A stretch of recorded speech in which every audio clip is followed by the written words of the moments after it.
이제 리플을 또 시작을 해볼게요. 리플도 제가 아침에 캡처를 했을 때가 4,315원 정도를 보이고 있으면서 최근에 그 폭이 지금 위아래로 뭐 크지 않으면서 어쨌든 거의 좀 제자리를 좀 보이고 있죠. 그래서 이 비트와 함께 갈피를 잡지 못하고 있는 리플이다 라고 생각이 드는데, 네, 현재 가격도 볼까요? 4,300원. 큰 변화는 아니지만 어쨌든 소폭 떨어졌다라는 것을 알 수가 있습니다.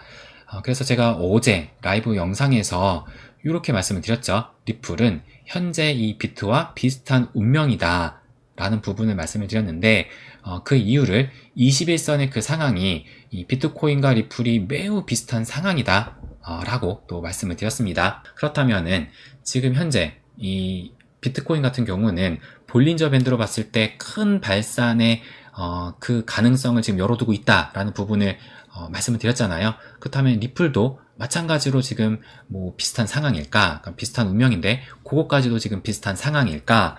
아마 요 부분도 궁금하실 겁니다. 그렇다면은 21선과 볼린저 밴드의 리플의 그것을 또 체크를 해보면 이렇게 보시게 되면은 일단 21선부터 볼게요. 제가 주요 포인트로 이 21선을 지켜라, 비트와 비슷한 상황이다 라고 말씀을 드렸는데, 그러면서 이제 하락의 가능성도 열어둘 필요가 있다. 그래서 그 주봉으로 이제 4주 동안 상승을 하고, 지난 패턴으로 봤을 때 3주 동안에 또 이런 주봉으로 하락이 나올 수 있다. 그 가능성도 어제 말씀을 드렸습니다. 근데 그것이 더 큰 상승을 위해서 이제 나올 수 있다라는 얘기죠.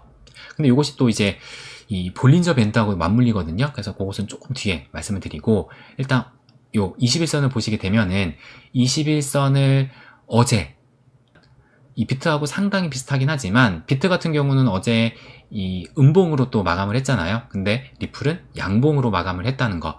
그러면서 21선 살짝 아래에서 마감을 하긴 했지만, 그럼에도 불구하고 요 비트코인과 마찬가지로 깨졌다고 보기에 민망할 정도로 거의 맞물려서 마감을 했다. 이 비트코인도 이렇잖아요. 근데 이 리플도 마찬가지로 딱 맞물리면서 마감을 했다 라고 또 볼 수가 있는 겁니다. 그렇다면은 볼린저 밴드는 어떠하느냐? 볼린저 밴드는 아까 요것으로 또 말씀을 드릴게요. 요것으로 보시게 되면은, 네, 보시게 되면 현재, 그러니까는 제가 말씀드렸죠. 지금 수축을 했다가 떨어지고 다시 올라가면서 이렇게 큰 발산이 얼마 전에 나왔습니다. 얼마 전에. 그게 이제 7월 초부터 해가지고 발산이 나오면서 상당히 쭉 커졌죠. 발산이 나왔다는 것이고, 현재는 그 발산했던 것이 이렇게 수축하고 있는 과정이다. 그럼에도 불구하고 아직까지 이만큼 벌어져 있잖아요. 그러니까 그 수치가 지금 현재 31이거든요. 31. 그러니까 이때까지가 떨어졌을 때가 지금 한 10 정도를 보이고 있었는데, 아직까지는 31을 또 보이고 있기 때문에 여기 써놓은 것처럼 이미 크게 발산을 해서 현재는 수축 중인 상황이고, 그래서 앞으로 조금 더 수축이 필요한 상황이다 라고 또 볼 수가 있는 겁니다.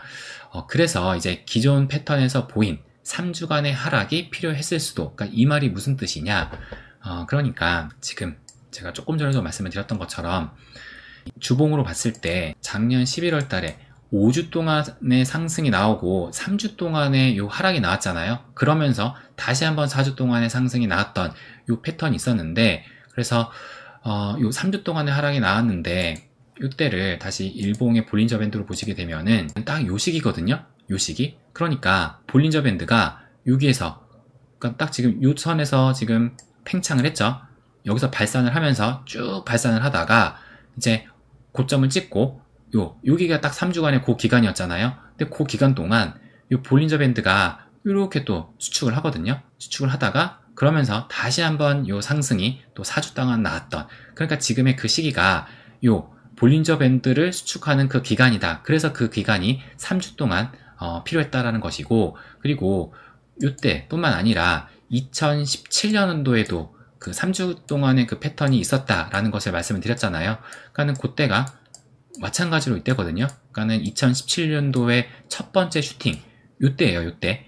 그러니까 요때도 지금 볼린저 밴드를 보시면 여기에 있었다가 발산이 되면서 쭉 상승을 하고, 요때가 이제 그 3주 동안의 그 기간이거든요.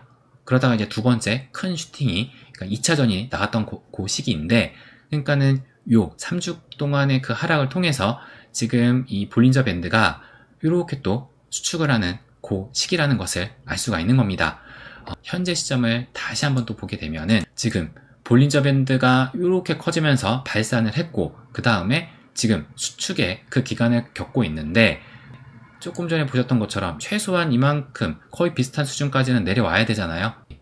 그래야지 이렇게 또 더 큰 발산이 나왔기 때문에 현재는 아직까지는 이 수축을 하는 과정이고, 그래서 조금 더 수축하는 과정이 좀 필요하다라는 부분을 알 수가 있는 겁니다. 그래서 리플이 당장의 큰 상승이 나오기보다는 조금은 요때 그 열기를 식히는 그런 과정이 나오게 되면서 어느 정도 또 응축하는 힘을 또 만드는 거죠. 그래서 어느 정도의 응축의 힘을 보인 다음에 추후에야 큰 발산의 힘을 보이지 않을까, 이 부분도 확인할 수가 있다는 거예요.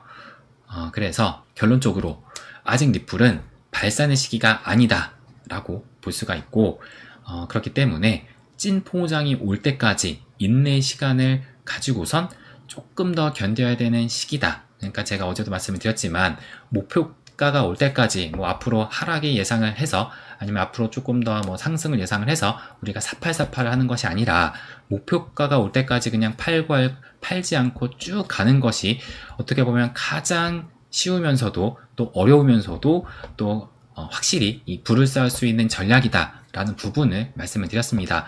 그래서 지금도 마찬가지로 찐 포모장이 와서 나의 목표가가 올 때까지 인내 시간을 더 견뎌야 되는 시기이지, 이 볼린저 밴드를 본다 하더라도 아직 현재 시점에서는 뭐 당장 큰 발산을 할 시기는 아닌 것으로 보인다.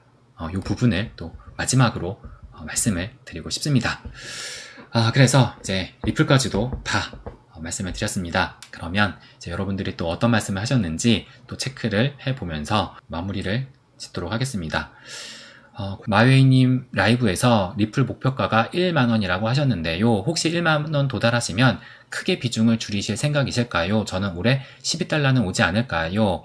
8에서 12달러까지 분할 매도를 하려고 계획 중인데 마웨이님과 다른 목표가라 조심스럽게 여쭤봅니다. 제가 어제 이제 만원이라고 말씀을 드렸는데, 근데 제가 얼마 전에 그 썸네일에도 말씀을 드렸지만 목표가를 바꿔야겠습니다 라는 그런 썸네일로 제가 말씀을 한번 드렸어요. 그러니까는 제가 이 100만 개를 모으면서 바라봤던 그 목표가가 1만원이라는 그 얘기였거든요. 그러니까 지금 1만원에서 다 매도를 하겠다라는 것은 아니고, 100만 개가 있을 때 1만원이면은 딱 100억이잖아요. 그렇기 때문에 이 1만원이라는 그것을 목표가로 보면서 지금까지 왔던 것인데, 근데 제가 최소 금액은 7,000원이다 라고 또 말씀을 드렸죠. 그렇기 때문에 저도 일단 7,000원부터는 어느 정도는 매도를 고려할 시기다 라고 일단 생각을 합니다. 그러니까 어차피 우리가 딱 어느 한 가격대에서 매도를 하는 것이 아니라 분할로 접근을 해야 되는 거잖아요. 그렇게 본다면 일단 저 같은 경우는 10,000원을 그 평균 매도 가격으로 만드는 그 전략으로 가져가가지고 약간은 그 아래에서도 팔고 약간은 조금 더 올라가서도 팔고, 그렇게 따져가지고 결과적으로 한 10,000원을 맞추면 된다라고 보거든요. 근데 제가 얼마 전에도 말씀을 드렸던 것이 지금 이미 4,000원까지 올라왔으니까 여기에서 지금 뭐 2배만 간다 하더라도 8,000원이고 3배만 가도 지금 12,000원이잖아요. 그렇기 때문에 앞으로 이 찐 포모장이 얼만큼 그 정도 그 포모장의 크기에 따라서 이 리플의 가격은 조금 더 상승이 나올 수 있다라고 저는 생각을 합니다. 그렇기 때문에 뭐 지금 이 크리스틴 제이님께서 말씀하신 12달러라는 그 가격도 뭐 못 오를 가격은 아니다라고 생각이 들거든요. 한 12달러면 얼마죠? 한번 볼까요? 12 곱하기 1300 한 70원으로 볼게요. 그럼 16,000원. 여기다가 한 김프 최소한 5%를 고려하게 되면은 105%. 그럼 17,000원 정도. 17,000원 정도. 와, 꿈의 가격입니다. 제 기준에서는. 뭐 저는 어쨌든 이 12달러도 뭐 못 오를 가격은 아니라고 생각을 합니다. 그렇기 때문에 여러분도 지금 말씀하셨어요. 한 8에서 12달러. 그러니까 8달러면 아마 한 10,000원 정도 될 거예요. 그러니까 뭐 여러분들도 나름대로의 그러니까 다 자신만의 또 수량이 다르니까 그 수량에 맞춰서 또 목표가도 네, 엑시트할 그 자금도 생각을 해야 되거든요. 그러니까 그런 관점에서 여러분만의 나름대로의 그 전략을 가져가시는 것도 낫지 않을까 생각이 듭니다. 그래서 저는 지금 크리스틴 제이님께서 생각을 하신 8달러에서 12달러면 뭐 괜찮은 전략이다라고 봅니다. 그러니까 조금 약간 보수적으로 봐서 약간 좀 저와 좀 어느 정도 발을 맞추겠다라고 생각이 든다면 7,000원이 넘어서는 아주 일부 뭐 내 총 비중의 한 뭐 1%라든지 아니면 뭐 5%라든지 일부 물량을 가져가면서 그러면서 이제 올라갈수록 또 하게 되면 네, 평균 그 매도가를 맞출 수 있잖아요. 그러니까 그런 전략으로 해가지고 뭐 어느 가격대에서 한 번에 확 하기보다는 그렇게 어느 정도 그 평균 매도가를 맞춰가는 그 전략으로 좀 가져가는 게 좋지 않을까 생각이 듭니다. 리플이 얼마가 되면 이더리움 시총을 넘는 건가요? 라고 말씀을 하셨는데 지금 거의 한 2배 정도, 2배인가요? 갑자기 생각이 안 나네. 잠깐만요. 제가 켜서 보여드릴게요. 이렇게 보시게 되면은 지금 현재 이더리움이 지금 앞에가 4, 5, 9게 얼마야 지금? 4,500억 달러 정도 되고 리플이 1,800억 달러 정도 되네요. 그러니까 2배가 넘고 2배가 조금 넘는 상황이네요. 3배까지는 안 되고 2배가 조금 넘는 상황. 그렇게 본다면 앞으로 이더리움은 가만히 있으면서 리플은 거의 한 3배가 돼야 3배 상승을 해야지 뛰어넘는 것인데 근데 리플이 3배가 넘는 동안 이더리움이 안 움직일 수가 없겠죠. 그러니까 리플이 훨씬 더 많이 뛰어야 된다라고 볼 수가 있는 겁니다. 그렇기 때문에 이번 불장에 시총을 뛰어넘을 수 있을까? 뭐 물론 불가능한 것도 아니지만 그러니까 크게 상승이 나오게 된다면 크게 상승하게 된다면 뭐 불가능한 것은 아니지만 그럼에도 쉽지 않을 수도 있다. 근데 뭐 굳이 뭐 넘을 필요가 있나요? 같이 함께 크게 상승해도 됩니다. 또 같이 함께 상승해야지 개미들이 막 달려들면서 크게 이제 포모장이 오기 때문에 굳이 뭐 어느 한 코인이 많이 가기보다는 저는 둘 다 똑같이 큰 상승이 나오는 것이 무엇보다 중요하다라고 또 말씀을 드리고 싶습니다.